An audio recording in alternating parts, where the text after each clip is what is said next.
ফারহানা ফারিস্তা যখন বসে বসে খেলা করতো তখন আর কি হামাগুড়ি দেওয়া শিখছিল, হাঁটা শিখে নাই। দিয়ে ভেবে নিয়ে তো বসে বসে খেলা করতো আর আমি সাইডে বসে বসে ভিডিও করতাম। মাসাল্লাহ তখন ফারহানা ফারিস্তার শরীরটা মাসাল্লাহ ভালোই ছিল, কিন্তু এখন একটু বড় হচ্ছে আর ওদের শরীরটা আরও আর কি কাবু হয়ে যাচ্ছে। জানি না এখন আরও বেশি অসুস্থ হয়, কিছুদিন পর পরই ওদের ঠান্ডা কাশ জ্বর এগুলো লাগিয়েই থাকে এদের সাথে। জানি না কেন এরকম হচ্ছে। আর ফারিস্তার তো কী অবস্থা, এখন আমার মেয়েটা আরও কাবু হয়ে গেছে, কিছুই আর 2 দিন ধরে খাচ্ছে না।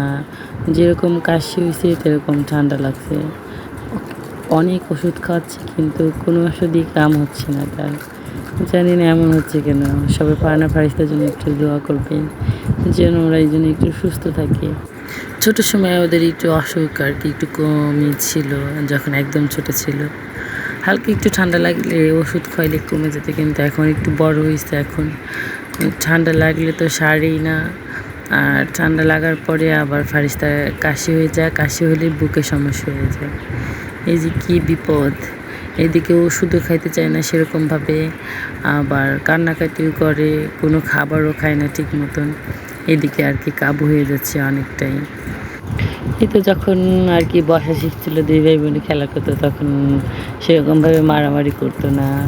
মাশাআল্লাহ অনেক সুন্দর করে বসে বসে খেলা করতো, একটু কান্না করলেও বসে বসে খেলা করতো, ঘোড়ার উপরে উঠছে। এই তো, কিন্তু এখন একটু বড় হচ্ছে আর মারামারি বেশি বেশি করতেছে, অসুখ বেশি হচ্ছে। সবাই ফারহানা ফারিস্তার জন্য দোয়া করবেন যেন ওরা সবসময় ভালো থাকে, সুস্থ থাকে।